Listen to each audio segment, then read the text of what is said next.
In the headlines, a floating production storage and offloading vessel explodes in Niger Delta with 10 crew members on board.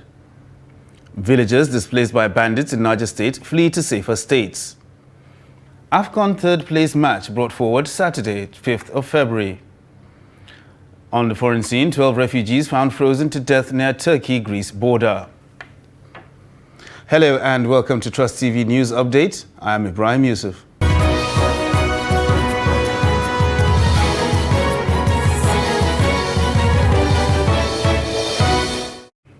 Now the news in detail.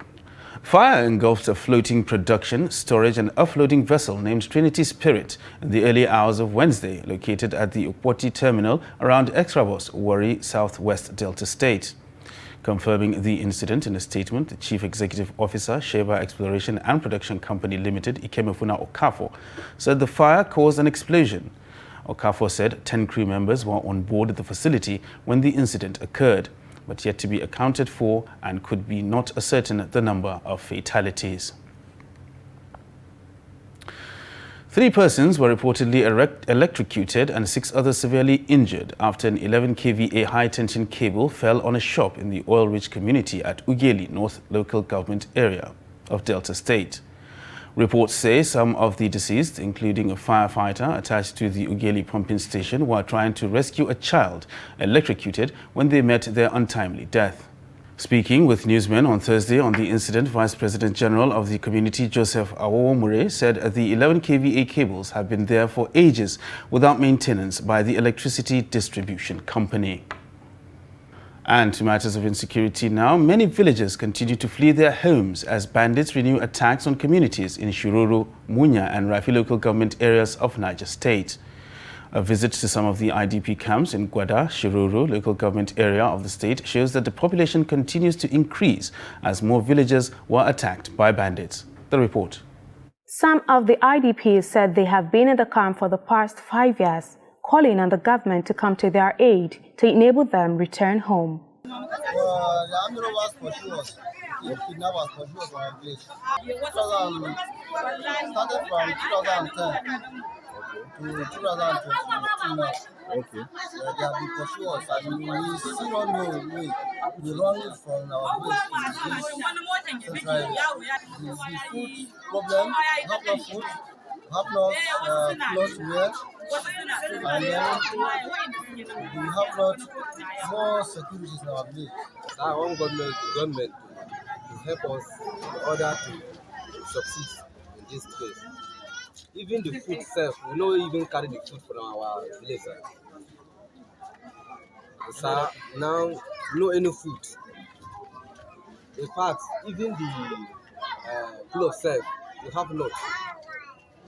And we are here in order to help us, in order to have something that we can consume.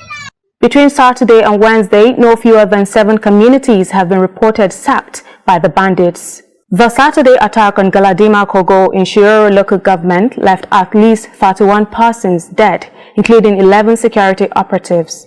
Since the Saturday afternoon attack, the bandits have stepped up attacks, forcing many people out of their communities.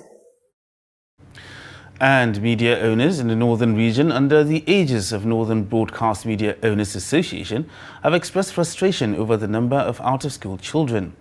Activities of terrorists, bandits and other social vices bedeviling the north. Addressing a press conference on Wednesday in Abuja, the association announces the commencement of media advocacy and crusade against some of the ills confronting the north and the nation at large. Trust TV's Aisha Salihu now reports. Members of the Forum for Northern Media Broadcast Owners and other stakeholders in the broadcast industry at the conference said the country has been engaged in the fight against the scourge of terrorism, banditry, kidnapping, out-of-school children and drug abuse, which were problems of poverty and underdevelopment. Chairman of the association, Abdullahi Yelwa, announced the flag-off of its media advocacy and crusade against some of the societal challenges while highlighting the strategies to be employed. This is in continuation of our corporate, this effort is in continuation of our corporate social responsibility as the fourth asset of the RIM.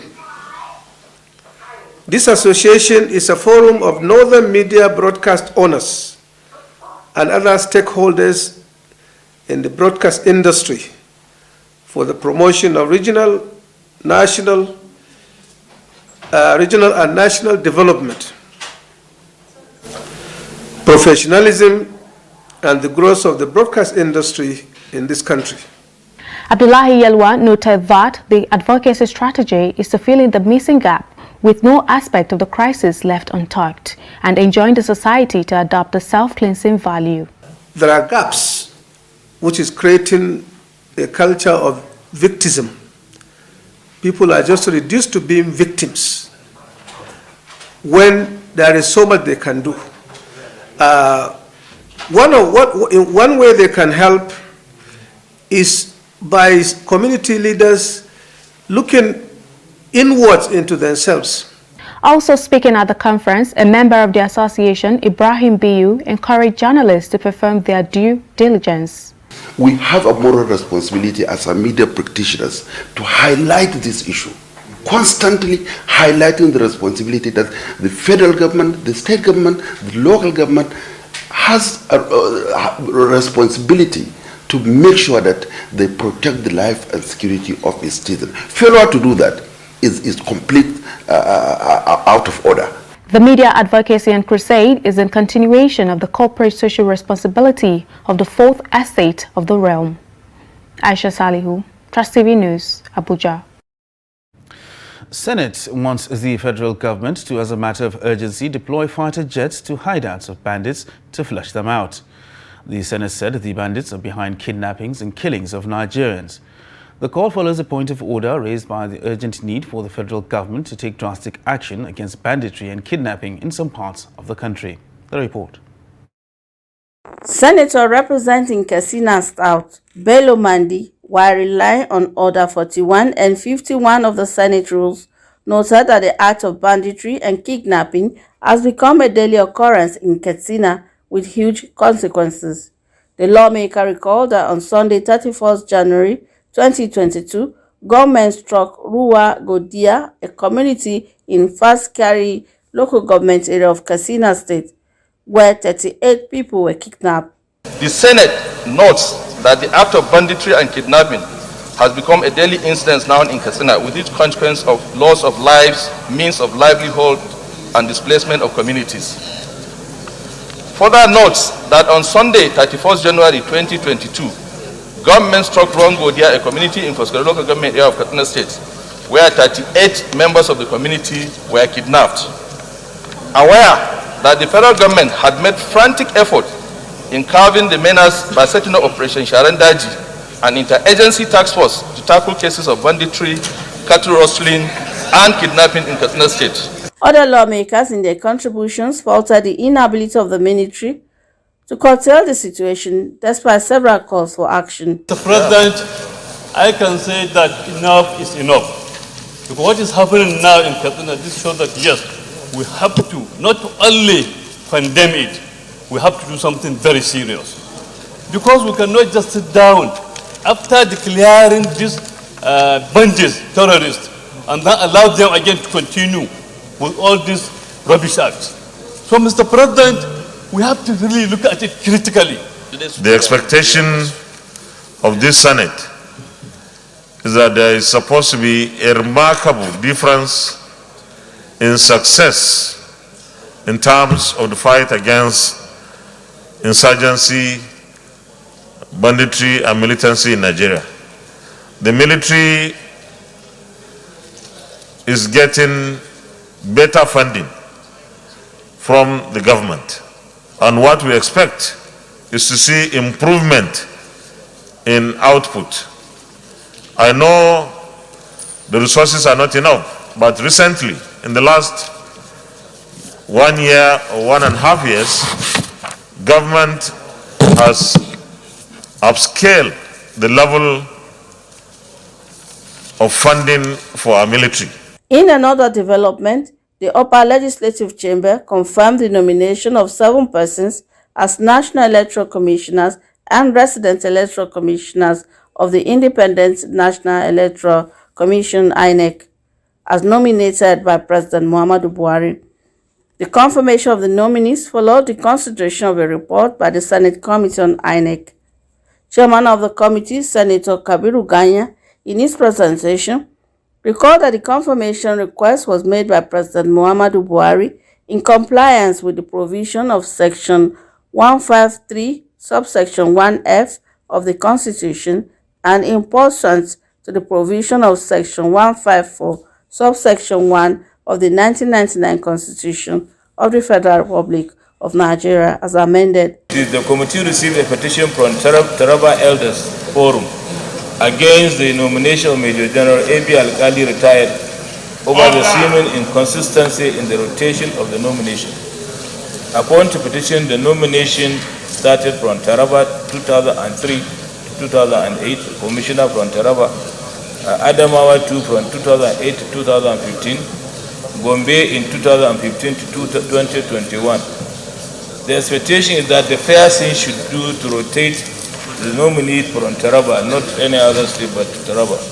Writing to this, the committee resolved that all the three states, Taraba, Adama, and Gombe, had been nominated and benefited between 2003 to 2021.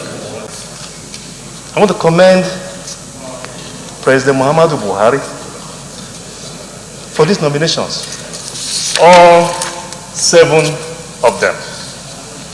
These are very, very well accomplished people.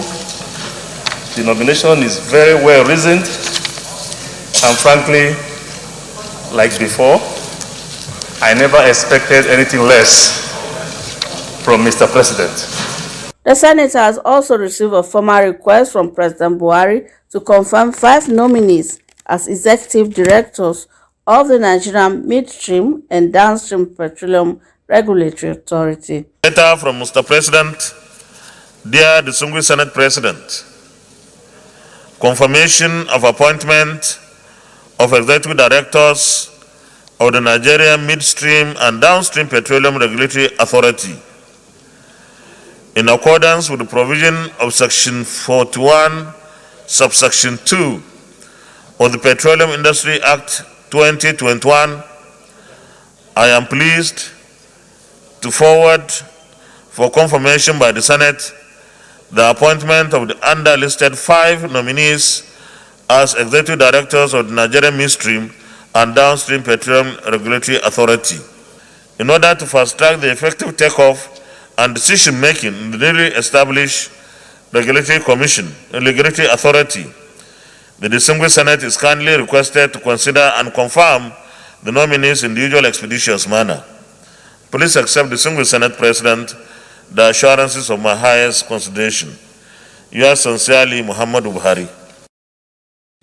Nigeria Security and Civil Defense Corps, NCDC, says it is reconstituting the anti-vandal unit of the command with a view to protecting critical national assets and infrastructure from attacks or vandalism in Rivers State. Newly deployed commander to the state, Abu Tambuwal, said this in Port Harcourt. The report.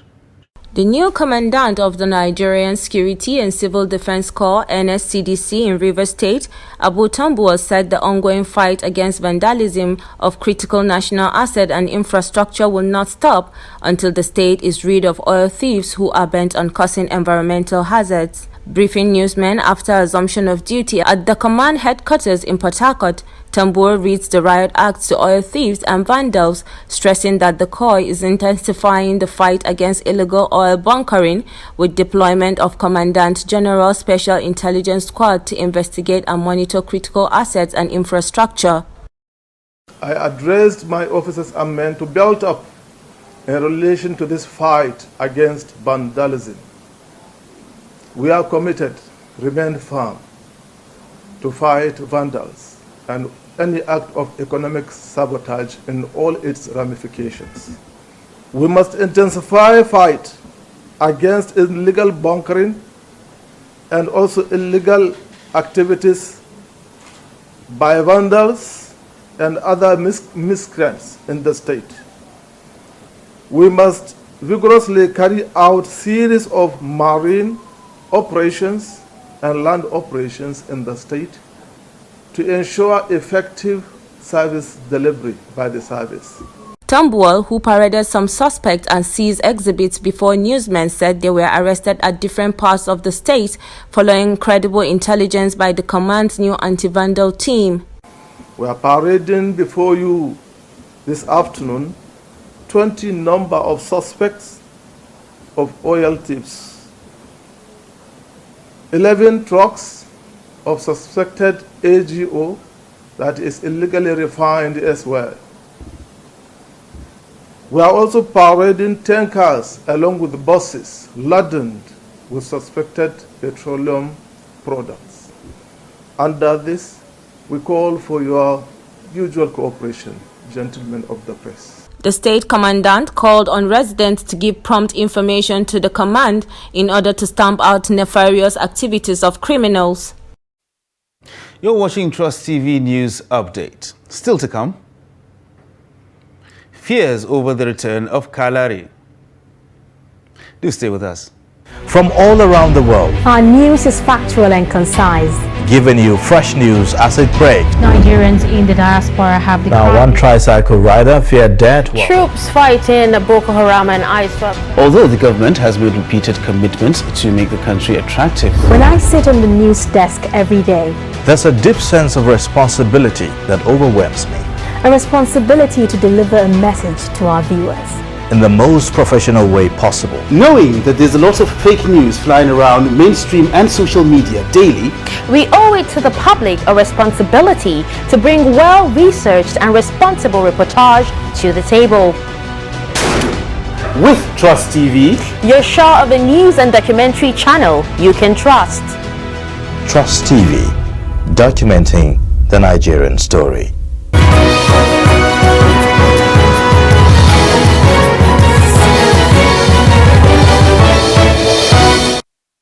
Welcome back. You're still watching Trust TV News Update.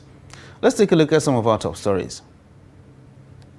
Fire engulfed a floating production storage and a floating vessel named Trinity Spirit in the early hours of Wednesday, located at the Upokiti terminal around Extravos, Warri, Southwest Delta State.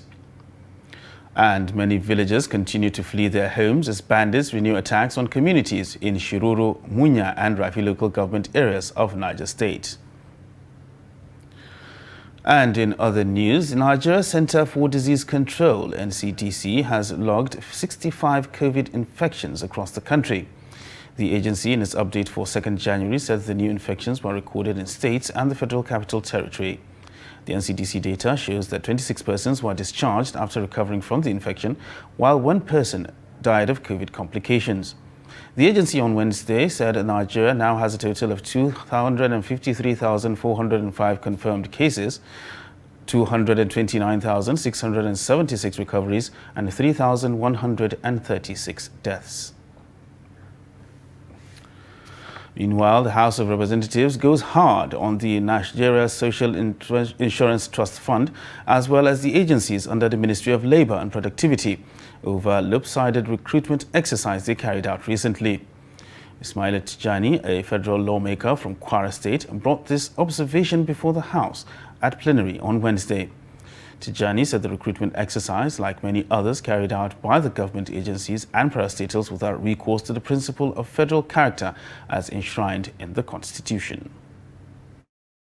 Current recruitment process at NSITF, which alleged to bias and couldn't negatively affect the promotion of hardworking staff of the organization. Also worried that the minister alleged reign of impunity across the ministry, agency, and its supervision has continued unabated despite engagement and intervention of the National Assembly. Disturbed that the alleged undue favoritism in the among recruitment exercise at NSITF could prevent Chairman SDG, deriving the maximum benefit from MDAs.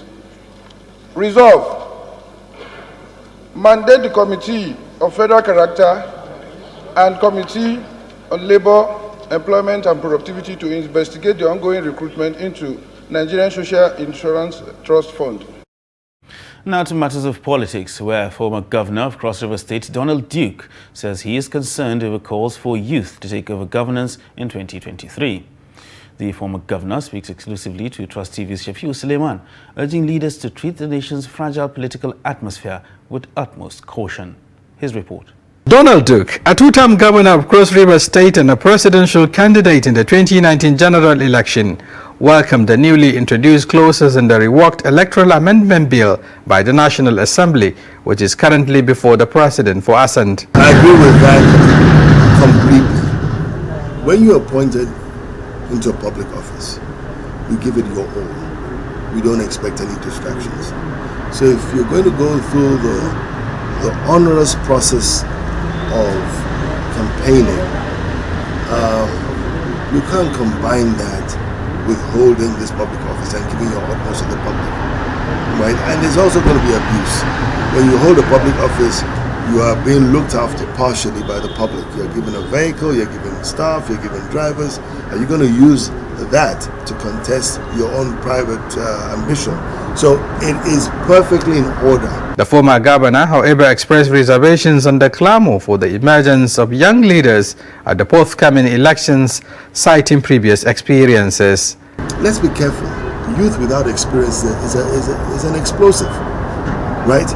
It's young people without experience that led this country into a civil war. They went around slaughtering the leaders at that time, and we suffered the consequences. They were in their 20s. You know, the leaders of the first coup were in their 20s. So but experience and youth is a great mix, because youth has energy, but energy without control is dangerous. He tasked Nigerians to elect credible personalities with requisite capabilities to take the country out of the doldrum, irrespective of parochial sentiments, as the nation set for another cycle of elections. Shafiu Suleiman, Trust TV News, Abuja. And former governor of Jigawa State, Sule Lamido, has expressed his support for the presidential aspiration of the Sokoto State Governor, Aminu Tambuwal, in 2023. The ex-governor gave his support during a courtesy visit from a large delegation of the members of the People's Democratic Party, PDP, from Sokoto as part of the ongoing consultation by Tambuwal with major stakeholders in preparation for a formal declaration about his presidential ambition. Well, back to where we were in 1998, a country divided along various divides, ethnicity, religion, tribalism, zone, and what have you. And that's about time, and the United Nations, we save Nigeria. Our son here has declared that he's going for the Nigerian presidency, and I think he's eminently qualified, former speaker of the country, as having governor. And therefore the experience and also the youth around him, because people like us in the early 70s, we have been called analog, and therefore have been phased out. We accept with grace that we're old. And we want to make sure that we give Nigeria the kind of leader Nigeria deserves, not based on his own ethnic background or religion or zone, but then based on his own capacity and competence. We are here to consult with him and the stakeholders of our party in Jigawa State on the aspiration expressed for us to now come and consult on a possibility of declaring for the ticket of our party in no distant future. Nigeria deserves leaders that can unite it, and there is the need for us to come together first as a party to unite ourselves and present candidates for the office of the president that is competent and that will be, by the grace of God, a president of Nigeria and for Nigerians. And fears of re-emergence of political thuggery, locally known as Kalari, is growing in the hearts of many residents of Kombi after attacks on offices of the People's Democratic Party, PDP, and that of the ruling All Progressive Congress, APC, office of the Northeast Business Communities. The Office of the Northeast Business Communities for Atiku 2023 is also not spared in the recent thugs attack. Ibrahim Ismail now reports. This is the office of the main opposition People's Democratic Party PDP in Gombe that was touched on Monday night. The unknown attackers also vandalized some parts of the office of the Northeast Business Communities for Atiku 2023, campaigning for the former Vice President Atiku Abubakar. In the meantime, an office belonging to the supporters of Governor Inwayahya called Zangongomna under the ruling All Progressives Congress APC was completely burnt down. With all these damages, no one knows the perpetrators, and leaders of the PDP and APC in the state are reacting to the development. What is in my mind is not different from other experiences of this type of thing in other parts of the country. You know, this is politics, and you cannot rule out this type of thing. There are people who are highly impatient and they don't have the capacity to accommodate what is happening now. It's very sad that somebody could lose his head and do this type of thing. That shows the level of our enlightenment, our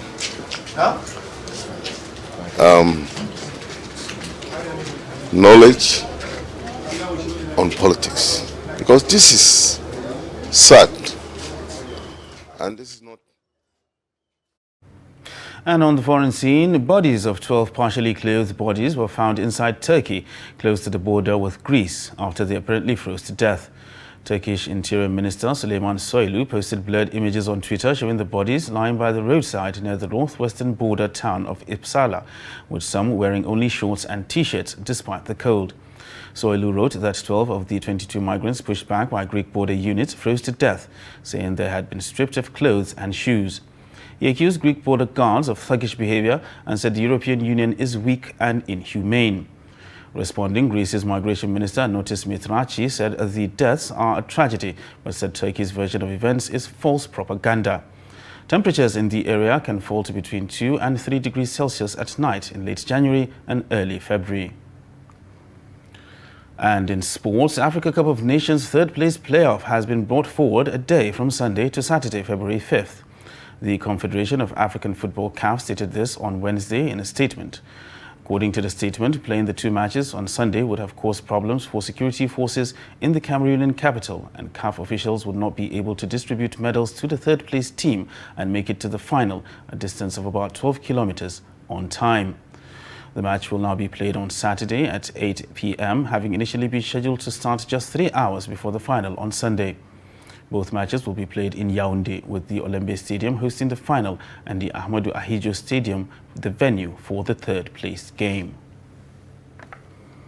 And that wraps up News Update on Trust TV for this hour. Don't forget, you can subscribe and follow us across all our social media platforms. I am Ibrahim Yusuf. Thanks for staying with us.